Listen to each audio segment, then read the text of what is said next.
February, favourites time. Can I tell you, this year's calendar, I don't think it's as perforated, so that's not a favourite.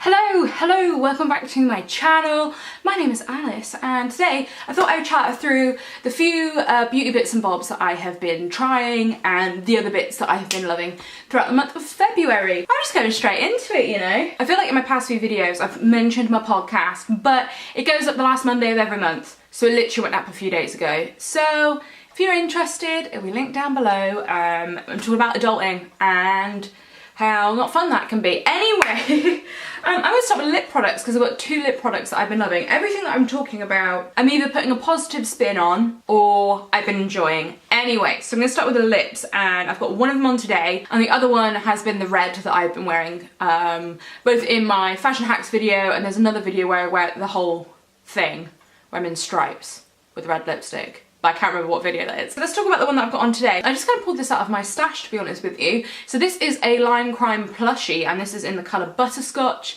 is what I've got on my lips today. And what I really like about the plushies as opposed to the Velveteens, so the Velveteens are their original liquid lipstick, and it is very much that traditional, really thick, need paint stripper to take it off sort of feeling, but it's really heavy on the lips, and I feel like the Velveteens were before their time, and now so many other brands have come out with better formulations. I feel like they're almost a little bit dated.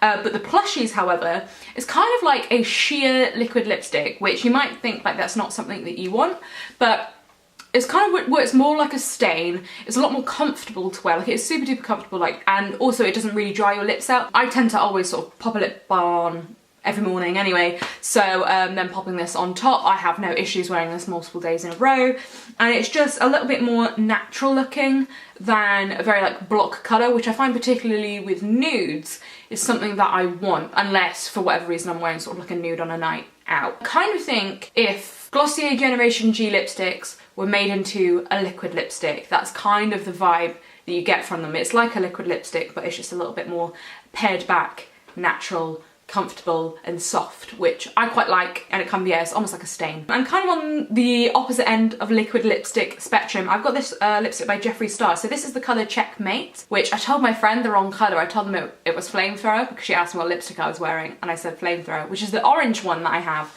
but this is an orangey toned red. So this was part of a Christmas collection, I believe, but the colour Anna Nicole I think is quite similar, and basically I just kind of wanted to wear like a sort of more orangey tone, sort of tomatoey red, and so I pulled this one out, and I do really like the Jeffree Star formula. I prefer the brights in this sort of formula, whereas I prefer like a nude in this sort of formula where it's a little bit more soft, whereas this is more like a block colour. But it is just sort of this very like punchy, vibrant red colour, which I've been really enjoying. I know that this one's annoyingly not available anymore, or if it is, it's sort of on, it would be very limited, I would imagine, because this wasn't even like the most recent Christmas collection. But as I said, I think Anna Nicole is very similar. Now that is it for makeup, but I'm gonna talk about TK Maxx for a second. So I took a trip to TK Maxx during February, basically with the intention of buying a hair mask. I typically buy hair masks off of gooseberryshop.co.uk. I know I've spoken about them before. I'm sort of like in between orders, so I'm thinking of, for my shampoo and conditioner,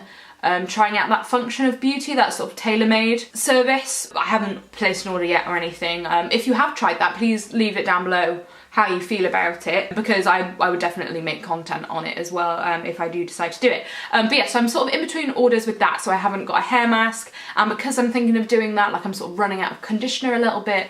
Anyway, this is a very long story to tell you that I wanted to buy a hair mask in person. So I was by TK Maxx and I thought I'd go in because TK Maxx is another place that you can also buy like salon sizes of stuff. I wanted to talk about this mask here because this is what I ended up getting. I think it was about £6 and it's from Tigi. As I said, I usually like getting something a little bit bigger, but yeah, and what was sort of available there, this was kind of it. So yeah, this is the thing that I chose for me, and I think, yeah, it was sort of like £6.99 maybe.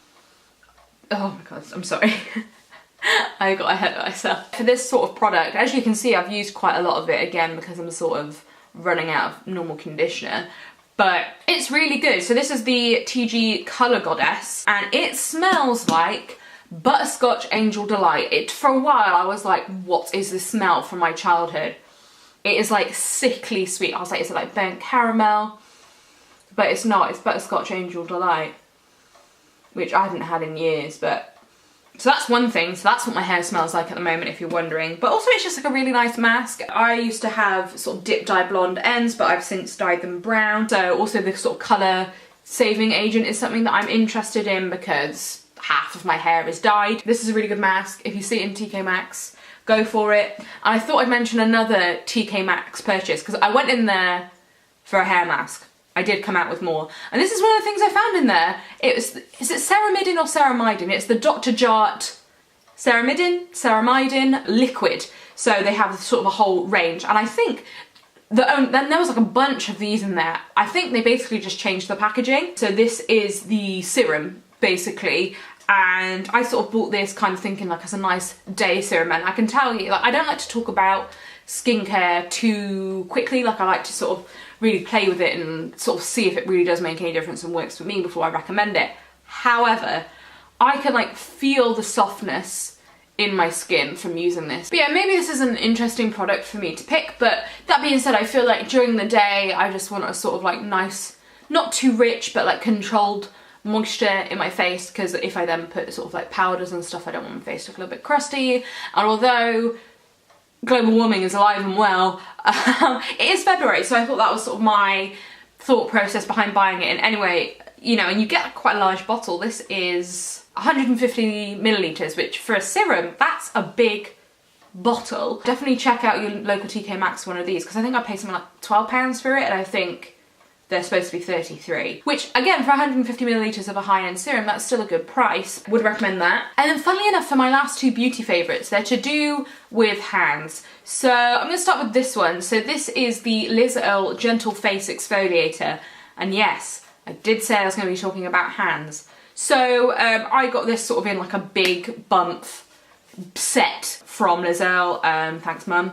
But yeah, this is one of the products in it.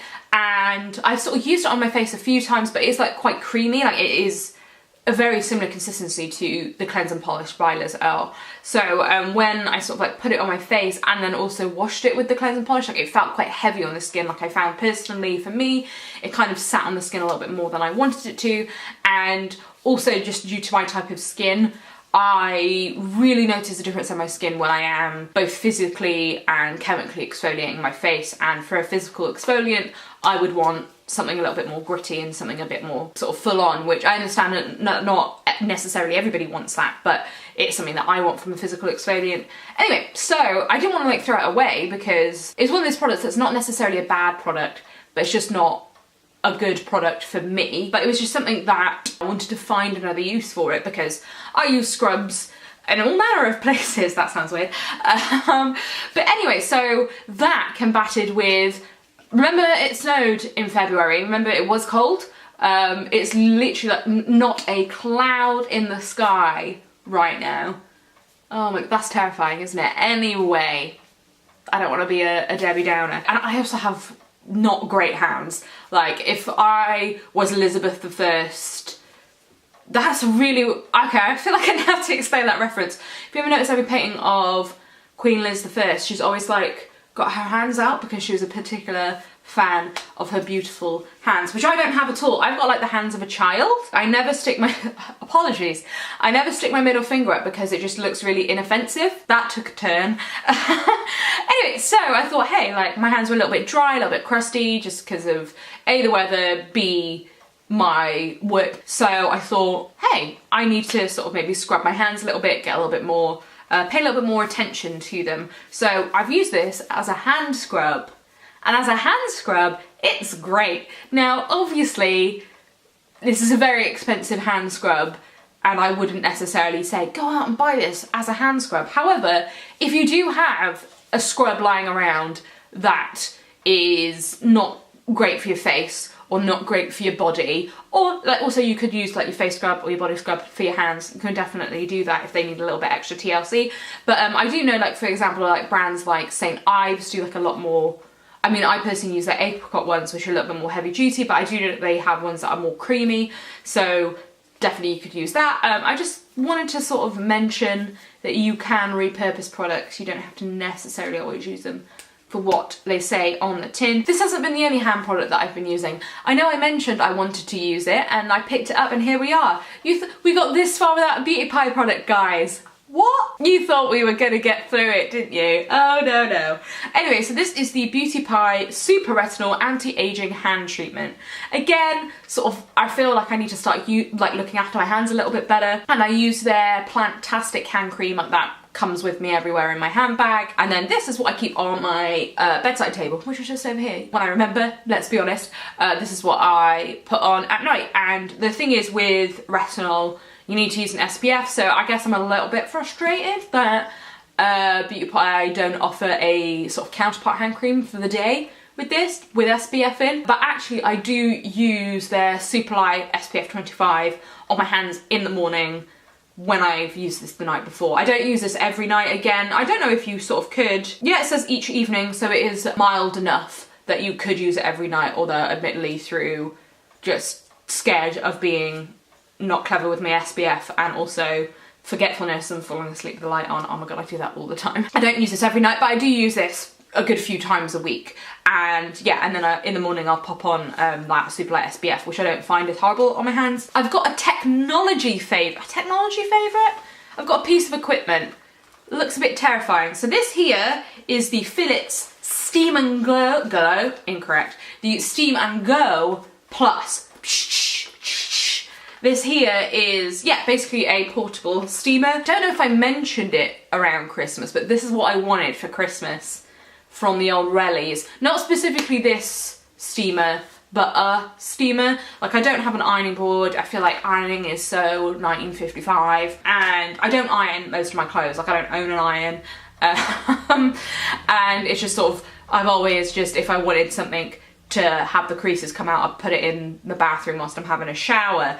Anyway, I thought I would get this little bit of kit just for those days where I'm like, oh, I just want to quickly steam one thing. And this was on deal of the day on Amazon, so took the plunge and got my late Crimbo Prez. And it's really good. I've only used it a handful of times, I must admit, but I really enjoy this over ironing, I think, because as I said, like most of my clothes, I don't iron. None of my clothes I iron, let's be real, because I've just admitted that I don't own an iron. But I just find this, I'm like, if something does have, and I mean, like, I've just been one of those people that if something's got a little bit wrinkled and I need it straight away, use the hair straighteners. So, but yeah, this is obviously now specific for it, and yeah, it works really well. Steamed in seconds, you literally... What I will say is it's not the type of thing that if you do iron your clothes that you can necessarily replace, because Steam and Go, as that would suggest, it's more of a sort of like quick fix thing rather than I'm going to now iron all of my laundry, because this here is where the water stays, so there's no like tank or anything, like the tank is that bit there, so you can't fit tons and tons and tons of water in it. So I think you can sort of do 3 to 4 garments ready to go, but that's sort of, if you needed them to be ready, then they're the clothes that you're about to put on, which I guess it could sound like a bit of a faff, but literally like turn it on, make yourself a cup of coffee, and it's ready to go. Next up, I've got, I believe I've recommended this book before, but I'm actually rereading it. As you can see, I've got this nice bit of receipt holding my book, and yeah, I'm not that far way through it, but because I've read it before, I wanted to re-recommend.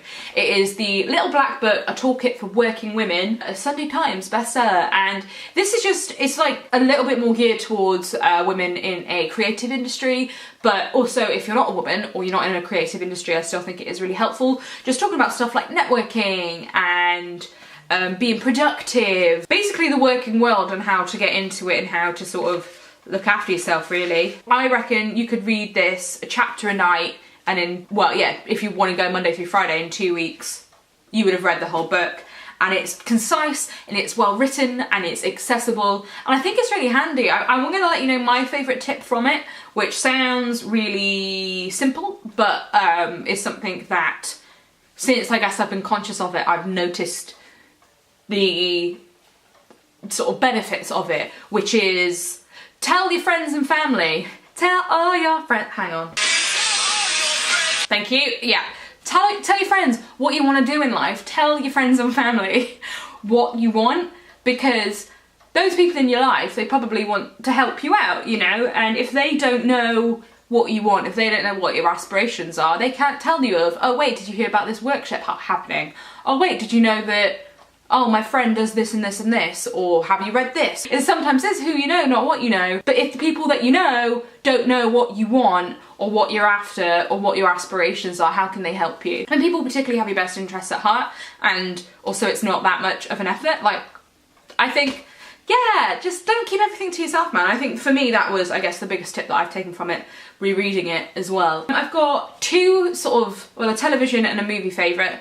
My film favourite is Bohemian Rhapsody. So I don't want to be one of those people, but also, so I love Queen, and you could be like, have you all of a sudden love Queen? No. Queen are like the first band that I love. My nana used to love Queen, and my dad got her like greatest hits tape and managed to like turn it into a CD and like burned it for me. And I remember like it was like one of the first CDs that I had, and like, I have loved Queen for a very long time, and it's one of those things when Bohemian Rhapsody was coming out, it kind of brought all that back for me, of a band that I really loved and have loved for most of my life. It was just one of those things that I didn't have really anybody to go with, so I wanted to go with my nana, right?